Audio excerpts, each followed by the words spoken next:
말씀드렸듯이 세례 요한이 오기 전에, 그것은 신약이죠.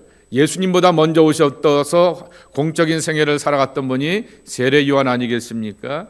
세례 요한이 오기 전에, 그리고 또한 말라기 선지자의 활동 이후에 한 400년, 정확하게는 430년의 이 중간 시기를 신구약 중간기 혹은 침묵시대 혹은 어떤 분은 암흑시대라고 이렇게 말하기도 하게 됩니다. 침묵시대, 암흑시대라고 하는 말을 안 쓰게 됩니다.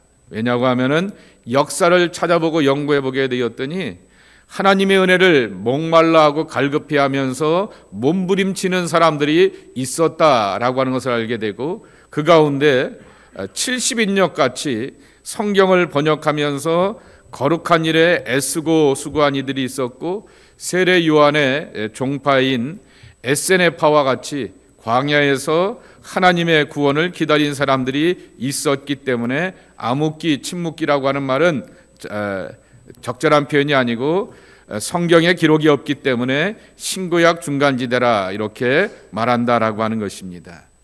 이 다니엘서에 예언이 나와 있게 되는데요. 다니엘이 느부갓네살의 꿈을 해석해 주게 됩니다. 그가 바벨론의 강자였음에도 불구하고 해기한 꿈을 꾸게 되는데, 머리는 순금으로 되어 있고 가슴은 은으로 치장하고 있게 되고, 그리고 또한 넓적다리, 이 양쪽 허벅지 쪽은 노수로 된 그러한 모습과, 그리고 발은, 종아리는 쇠철로 이렇게 두르게 되었던 그러한 모습을 지켜보게 되는 거죠. 아니 무슨 사람 종자가 이렇게 생겼느냐라고 하면서 기괴하여서 정말 악몽이죠. 꿈을 꿨는데 두고두고 기억에 남는 그 꿈을 보면서 괴로워하게 되었을 때 마치 요셉이 꿈을 풀어주게 되듯이 다니엘이 그 꿈을 풀어주게 되었던 것입니다. 실제로 역사 속에서 머리가 순금으로 되어 있는 그 모습은 느부갓네살 임금의 바벨론을 의미합니다. 그리고 얼마 있지 않아서 바벨론보다는 못한 나라이지만은 또한 여기 나오죠. 또한 강자인 나라가 등장하게 될 것입니다 라고 이렇게 예언을 하게 되죠. 요 은으로 되어 있는 나라가 여기 나와 있는 것처럼 페르시아라고 하는 거죠. 그리고 세 번째, 동으로 이 허벅지 쪽으로, 이 배와 이 허벅지 쪽으로 두르고 있게 되었던 나라가 그리스라고 하는 것이고, 철과 진흙으로 이렇게 철로서 이렇게 이루게 되었던 나라가 노마를 말하게 되고, 노마 이후에 세상의 그러한 모습들을 이렇게 표현하게 되었다라고 하는 거죠. 그런데 그 꿈이 한 번만 이렇게 이 모양으로 나타난 것이 아니라 기이한 짐승들로 이렇게 나타나게 되었습니다. 사자의 날개 축지가 있지 않나? 곰이 그렇게 용맹한 모습으로 나타나게 되고, 표범이 날개를 갖고 있게 되고, 용과 같이 무서운 짐승이 나타나게 되는 그러한 꿈을 보게 되면서 역사에 이루어질 나라들에 대하여서 다니엘이 해석을 하게 되는 거죠. 그리고 그 해석에 가장 적절하게도 그 바벨론이라고 하는 제국이 있게 되어서 중동을 다 통일하게 되고 이스라엘을 포로로 삼게 되었는데, 이 그 다음에 나타나게 되었던 페르시아 제국은 또 반대로 이제 여기 나와 있게 되는 것처럼 이제 이 고향으로 돌아가게 되는 그러한 일들을 하게 되었다라고 하는 것입니다. 3-2에 보게 되면, 그리고 다시 한번 3-1서부터 봅시다. 자, 바벨론 제국 어떻게 됐는지 한번 읽어볼까요? 시작. 성전이 없이 어떻게 하나님의 백성으로 살게 되었을까? 어떻게 살았어요? 말씀으로. 어디에 가서? 성전 없으니까 뭘 지었어요? 오늘날의 회당, 시나고그를 짓게 되었고, 그 회당에서 이제 하나님의 말씀을 중심으로 살게 되었죠. 그러면서 등장하게 되었던 인물들이 누구예요? 제사장. 예배당에 있을 때는, 성전이 있을 때는 제사장이 활동하게 되었는데, 회당에서 말씀을 가리키니까 누가 활동하게 되었어요? 서기관들. 그래서 대표적인 서기관이 바로 에스라와 같은 사람, 그러한 인물이 바로 서기관이었던 것이죠. 그래서 한마디로 표현하게 되면은 제사 신앙에서 말씀 신앙, 제사 종교에서 말씀의 종교로 바뀌게 되었던 것이 바벨론의 포로 경험 가운데서이다라고 하는 것입니다. 두 번째입니다. 그 다음에 바벨론이 멸망한 다음에 페르시아 제국이 등장하게 됩니다. 이 페르시아 제국에는 고레스가 이렇게 등장하게 되면서 이 제국을 일으키게 되었던 고레스가 관용 정책을 쓰게 되면서 유대인들의 귀국을 허락하게 되었고 신앙의 자유를 허락하게 되어서 우리가 잘 아는 것처럼 수많은 사람들이 고국으로 3차에 걸쳐서 돌아오게 되었고, 그리고 느헤미야 때 예루살렘의 재건의 완성을 이루게 되었던 것을 알 수가 있습니다. 세 번째, 헬라 시대 혹은 그리스 시대라고 말하게 되는데, 그리스라고 하는 말은 정치적인 개념이라고 한다면은 헬라 시대라고 이렇게 부르게 되었던 이유는 하나입니다. 문화입니다. 이 헬라에 갖고 있게 되었던 문화는 광범하게 퍼져가게 되었고, 나중에 로마 시대가 되었음에도 불구하고 로마에게도 여전히 영향을 끼치게 되었던 것이 헬라 문화이기 때문에 그리스 시대라 말하지 않게 되고 헬라 시대, 헬레니즘이라고 하는 말을 쓰게 됩니다. 그래서 여기에도 나와 있는 것처럼 3-3.1에 보게 되면 헬레니즘 그랬어요. 황제, 대왕이라고 하는 말을 쓰게 되죠. 킹 알렉산더의 관심은 뭐였다고요? 문화적인 정복이라고 하는 거죠. 군사적인 정복은 또 얼마 있지 않게 되면은 칼 들고 창 들고 일어나서 반란을 꼬모할 수 있게 되지만은 생각과 삶과 문화를 완전하게 정복하게 되면 두고두고 헬레니즘에 살게 될 것이다 라고 말하게 되었습니다. 그래서 이 문화적인 영향 가운데서 관대하였기 때문에 기독교도 이 문화적인 영향력을 가지고서 새로운 사상이 되어서 사도 바울 같은 인물에 의하여서 복음을 전할 수 있는 계기가 되었다라고 하는 것입니다. 두 번째, 여기에 등장하게 되었던 한 왕조가 있게 됩니다.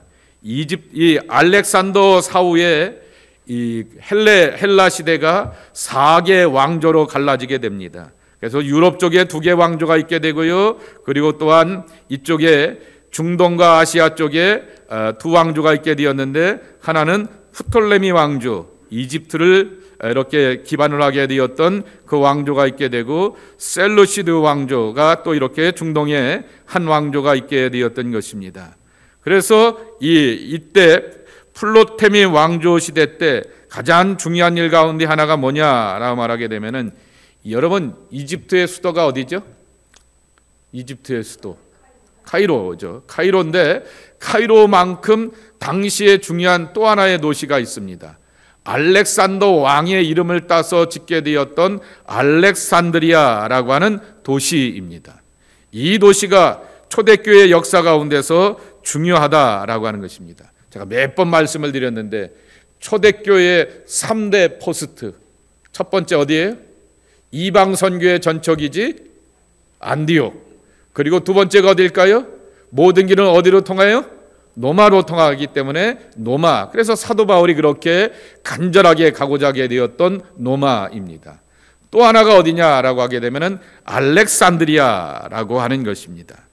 이 알렉산드리아에서 헬라어 성경으로서 유대인들을 위하여서 시브리어를 말하지 못하게 되고 아람어를 말하지 못하게 되었던, 마치 우리 애들이 여기서 오랫동안 자라다 보니까 한국말을 잊어버리게 되는 것처럼 그렇게 시브리어를 잃어버리게 되었던 그 유대인들을 위하여서 헬라어로 성경을 번역하게 되었던 것이 70인역입니다. 그리고 이 알렉산드리아가 나중에 아까 학파가 된다라고 말하기도 하게 되었지만은 또 하나의 출발점이 되는데, 흔히 말하게 되는 그리스 정교, 러시아 정교, 소위 말하게 되는 동방 종교의 출발점이 알렉산드리아인 것입니다. 그리고 서방 종교의 출발점은 어디예요? 로마라고 대답해 주세요. 어디라고요? 로마. 그런데 로마가 이렇게 세계를 정복하게 되었고 거기에서 탁월한 신학자가 한 사람 나오죠.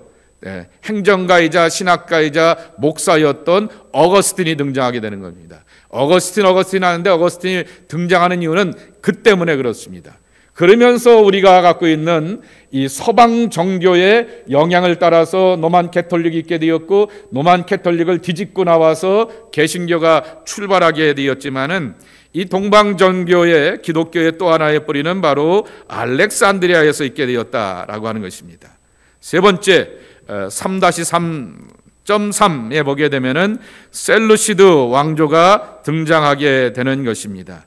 이것에 대해서는 다니엘이 이렇게 강조하게 되었고, 이 셀루시드 왕조가 유대인들을 향하여서 엄청나게 핍박을 가하기 때문에 이들을 향하여서 독립운동을 펼치게 되었던 것이 3-4에 보게 되면은 독립시대라고 하는 것이죠. 그때가 BC 167년에서부터 163년이게 되는데요. 이때 보게 되면은 마띠디아라고 말하기도 하게 되고요, 마사다 요새 전투가 있게 되었고요, 마띠디아라고 하는 말보다는 그 다음에 나오는 영어 단어가 있잖아요.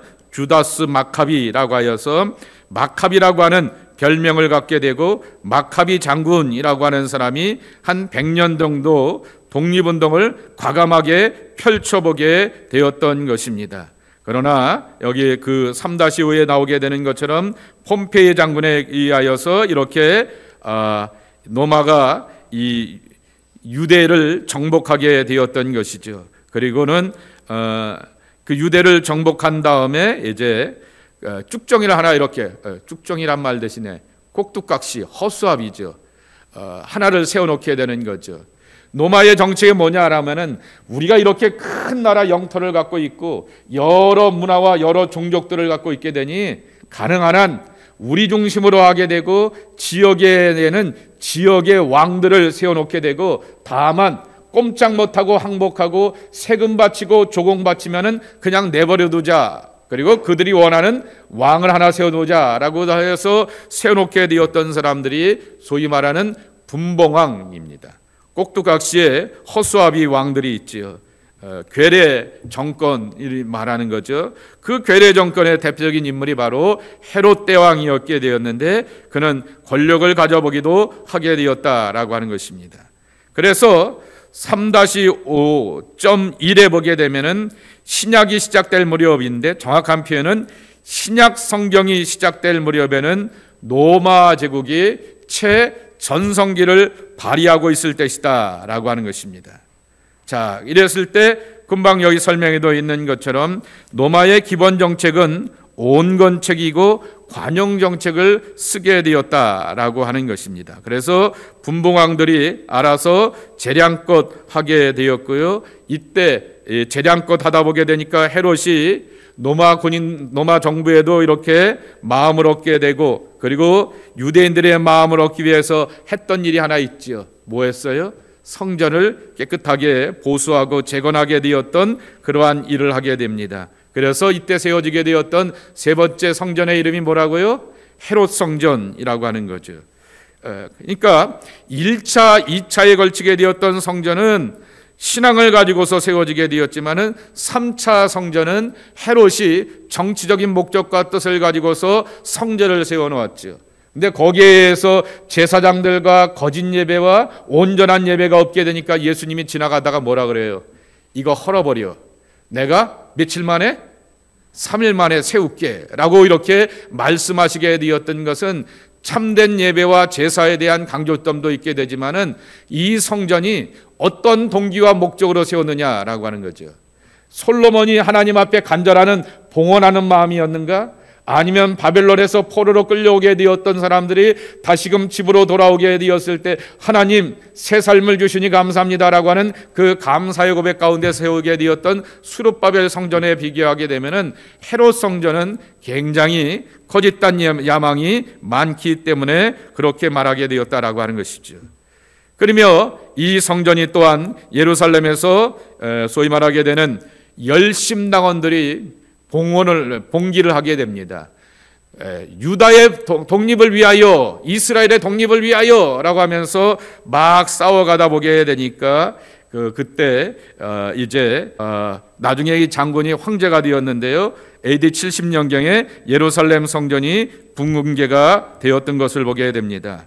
그렇지만은 이 팍스 로마나 노마의 번영과 영광을 이뤄가게 되었던 노마의 화려함 가운데서 이제 도로망이 있게 되고 여러 가지 길이 열려지게 되고 언어의 통일이 있게 되니까 아까 말씀을 드렸죠. 로마 제국이 되었는데 공식적인 언어가 두 가지입니다. 캐나다의 공식적인 언어는 몇 가지예요? 두 가지죠. 영어하고 불어이고 미국은 영어하고 스페니쉬입니다. 그렇게 공식적인 언어가 두 개 있는 것처럼 로마 사람들이니까 라틴어를 쓰게 되었는데 라틴어보다도 더 광범위한 공식적인 언어가 있었어요. 뭐예요? 헬라어입니다. 그러니 사도 바울이 왜 중요하냐라고 하게 되면은 헬라어에 대해서 굉장히 유창한 사람이었고 디모데나 누가와 같은 사람들이 뭐 하는 사람들이에요? 헬라어를 할 줄 아는 사람이에요.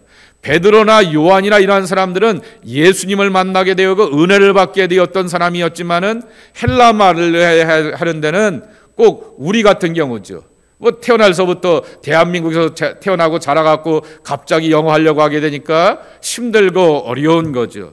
그런데 사도 바울이나 누가와 같은 사람, 디모데 같은 사람들은 헬라 말을 잘한다라고 하는 거죠. 우리식으로 표현하면 영어가 유창한 사람들이었기 때문에 영어가 세계의 공용어가 되는 것처럼 당시에 그 세계의 공용어가 되게 되었던 헬라 말을 가지고서 복음을 전할 수가 있게 되었다라고 하는 거죠. 그래서 도로망, 이것을 로마의 도로망을 기독교인들이 잘 사용하여서 여기저기 이렇게 돌아다니면서 선교 사역을 할 수 있게 되었고, 두 번째로는 언어의 그러한 혜택을 받아갖고 여기저기 다니면서 헬라말을 할 줄 아는 사람들이 이렇게 선교하면서 복음을 전하게 되었다라고 하는 것입니다. 자, 당시에 이러한 시대 가운데 문화적인 흐름이 뭐냐라고 말하게 되면 철학이라고 하는 것입니다. 이 철학의 학파가 두 가지가 있게 되었는데 여기는 플라톤 학파만 나와 있게 되는데요. 플라톤 학파와 또 한 가지는 아리스토텔레스의 이원론, 이론론이라고 하는 것인데요. 그런데 왜 이원론만 강조하냐라고 말하게 되면 기독교 신앙이 이원론적인 그러한 흐름을 갖고 있기 때문이다라고 하는 것이죠. 예를 들면은 요한계시록에 되면은 하나님이 누구의 손은 들어주고 누구를 향해서 심판하고 불의 심판으로 저주하겠다 그랬습니까? 의인은 구원하시고 악인은 심판하시겠다라고 하는, 선은 좋은 것이고 악은 나쁜 것이다라고 하는 선과 악에 대한 당연한 이렇게 분명한 원리를 갖고 있게 됩니다. 사도 바울이 이렇게 표현하죠. 너희가 전에는 어둠이더니 이제는 뭐라고요? 빛이라, 이렇게 말씀하고 있습니다. 어둠은 나쁜 것이고 빛은 좋은 것이다 라고 하는 이 이원론적인 구분을 가지고서 문화를 보게 되고 삶의 가치관들을 보게 되었던 것이죠. 이거를 잘 이용하여서 기독교 신앙을 풀어가며 설명하면서 해석해 주었던 대표적인 사람이 또한 사도 바울이라고 하는 것입니다. 그래서 왜 초대교회에 있어서 바울이 중요한가라고 하는 얘기는 이 당시에 가장 유행하게 되었던 플라톤의 철학을 가지고서 기독교 신앙을 그 사람들에게 이해하기 좋도록 설명하고 나누면서 이렇게 가르쳤기 때문에 라고 하는 것이죠. 로마서 8장에 보게 되면 마음은 뭐예요? 마음은 뭔데? 몸은 뭐예요? 이원론적인 그러한 구분을 잘 가르쳐주게 되었던 분이 사도 바울이라고 하는 것입니다. 그래서 이런 세계관 속에서 기독교 신앙을 잘 설명해 주게 되었던 것이죠. 자, 그런데 또 한 가지, 또 당시에 유행하게 되었던 철학을 잘 이용한 사람이 있는데 이도 역시 바울입니다. 그 소위 말하게 되는 영어로 표현하면은 스토이즘이라고 하는 것이죠. 기독교에 가장 큰 영향을 주게 되었다라고 하는 것입니다. 근데 이 스토이즘은 귀족들 가운데서 고상한 윤리 기준을 가지고서 굉장히 금욕주의적인 삶을 살아가게 되었습니다. 경건주의라 말할 수도 있고 금욕주의라 말할 수도 있을 것입니다. 굉장히 윤리적인 발음을 가지고서 이렇게 실천해 가면서 살아가게 되는 것을 말하게 됩니다. 그러며 삶에는 원칙이 있다라고 하는 거죠. 그거는 자연의 만물을 돌아가는 것에 보게 되면은 만물의 질서가 있는 것처럼 우리는 자연 만물보다 인간이 돈이 많고 권력이 많다라고 하여서 모든 게 잘 된다고 하여서 기고만장하는데 까불지 말고 착각하지 말라. 자연 앞에 겸손해야 되고 자연 앞에 순응하며 살아야 된다라고 하는 그러한 사상을 갖고 있게 되었던 것입니다. 그러니 이러한 것에 대하여서 굉장히 귀족들이 이렇게 고상한 거예요. 말 그대로 노블한 거죠. 그렇게 고상한 모습을 바라보게 되는 이 모습 속에서 살아가게 되는데, 이러한 것 가운데 하나가 이제 여기 하나 아파테이아라고 하는 말이라고 하는 거죠. 한국말로 변하게 되면은 뭐 간조, 문정역성 이렇게 하는데 쉬운 말로 변하게 되면 득도한다라고 하는 거죠. 불교 용어로 쓴다고 하면은 사리사욕에 매이지 않는 득도의 경지에 올라간다라고 하는 것입니다. 그런데 기독교인들이 생활을 하게 되는데 이 사람들은 귀족들인데 지들이야 등 따시고 배부르니까 귀족적인 생활을 할 수 있고 고상하게 살 수 있다라고 말하게 할 수 있게 되는데, 가난한 사람들, 억울한 사람들, 심지어는 죄수들, 노예들과 그리고 고통당하는 사람들이 용서하며 살게 되고 겸손하게 살아가는 그 모습들을 바라보게 되면서, 야, 기독교인들은 스토아 사상을 갖고 있는 사람들보다 더 뛰어나다라고 하는 그러한 생각을 갖게 되었다라고 하는 것입니다. 스토아 사상에 보게 되면은 그들의 문제점이 뭐냐라고 하면은, 스토아 사상은 귀족만을 위한 것인데 이 그들의 구세주가 되는 교주가 되는 예수 그리스도를 보게 되니 하나님의 아들이 사람의 아들로 오셔서 사람과 더불어 살아갈 때 정말 사랑하시고 사람들로부터 비난받고 손가락질 받는 사람들을 향하여서 품으시고 사랑하시고, 전염병의 대상이었던 나병 환자를 향해서 품어주시고 몸에다가 손을 대어주시고 기도하시면서 축복하시는 그 인간미, 진한 그 모습을 보면서 정말 예수 그리스도가 사람의 겸손함을 보여주셨던 것처럼 모든 사람들을 향한 사랑을 보여주었던 그분을 우리가 따라가자라고 하면서 이 스토아 사상을 극복하게 되며 기독교 신앙으로 들어오게 되는 것이죠. 점잖은 사람들이었지만은 적극적인 사랑의 실천을 하지 않았다라고 하는 거죠. 근데 기독교는 교주가 뭐라 그래요? 내 원수가 뭐 하거든요? 목마르거든. 그러면서 원수를 어떻게 하라고요? 사랑하라라고 하게 되고, 머리가 화끈화끌 정도로 창피할 정도로 부끄럽게 할 정도로 용서하고 대접하라라고 하는 이 적극적인 사랑의 모습을 보게 되면서 기독교의 가치를 보면서 이렇게 감격하게 되었다라고 하는 거죠. 그리고 이 스토아주의에는 겸손이라고 하는 것이 없었다라고 하는 것입니다. 그런데 그들의 정말 선포자 가운데 하나였던 사도 바울은 빌립보서 2장의 말씀에 보게 되면은 예수님의 마음을 가지십시오라고 말하면서, 예수님이 하나님의 아들이지만은 사람의 아들을 넘어서서 종의 모습으로 오시게 되었던 것처럼 종의 자리까지 내려가는 겸손과 진실함으로 살아가라 말하게 되었던 것입니다. 그리고 이 스토아주의는 자연의 법칙 가운데서 살게 되면서 자연의 죄로 돌아간다라고 하면서 자살에 대하여서 그냥 묵인해 주게 되었는데, 기독교는 자살을 뭐라고 여깁니까? 죄로 여기죠. 왜요? 생명의 주인이 사람에게 있는 것이 아니라 하나님께 있다라고 하는 분명한 신앙을 가지고서 어찌하든지 이 땅에서 살아가면서 미래를 열어가려고 하는 그러한 소망과 마음을 갖고 있기 때문에 아주 이렇게 고상한 가치를 보면서 기독교에 대해서 더 적극적으로 다가오게 되었던 사람들이 참 많다라고 하는 것입니다.